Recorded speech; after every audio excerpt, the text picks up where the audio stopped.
How well do you understand the real estate industry?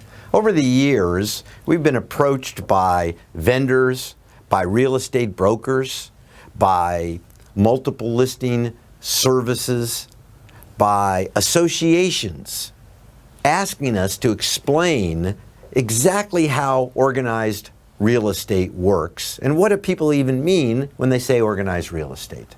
That's what we'll attempt to do here. We'll start out with what we refer to as the Realtor family. The Realtor family, that's Realtor, 2 syllables, Realtor, R-E-A-L-T-O-R. It's a registered mark, and think of it almost as a franchise, and the big overarching organization is the National Association of Realtors, NAR, the National Association of Realtors.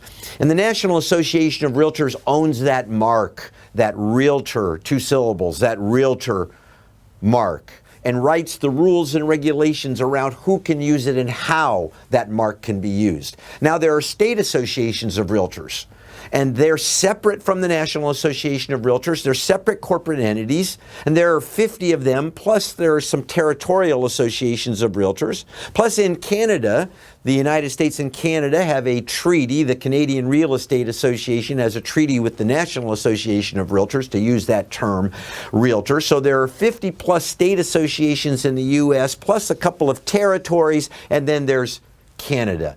So the National Association of Realtors, one National Association of Realtors, one Canadian Real Estate Association at the national level. At the state level, 50 plus state associations of realtors, and in Canada, provincially, and there are the provincial associations of realtors. And then there's the third step, which are the local associations.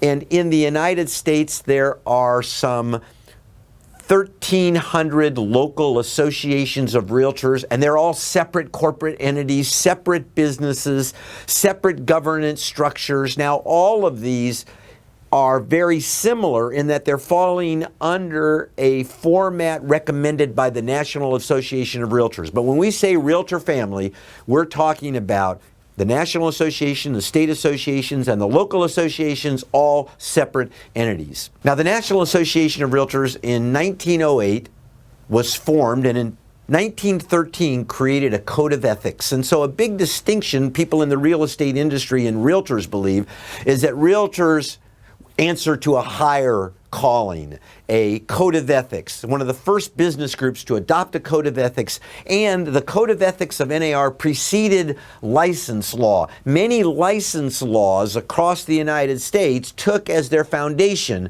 the National Association of Realtors Code of Ethics. And I'd like to read for you my favorite piece of the Code of Ethics, which is the preamble to the Code of Ethics of the National Association of Realtors. And it really gives you a feel for what realtors believe in. And it goes like this: under all is the land. Upon its wise utilization and widely allocated ownership depend the survival and growth of free institutions and of our civilization.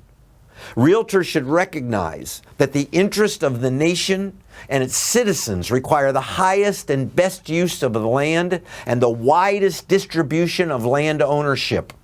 They require the creation of adequate housing, the building of functional cities, the development of productive industries and farms, and the preservation of a healthful environment. Now, that's the preamble to the Code of Ethics of the National Association of Realtors. And if you read that, if you listen to that, you see that realtors are about real property, protecting real property, and making sure that real property is a part of everybody's lives if we can make it that. Now,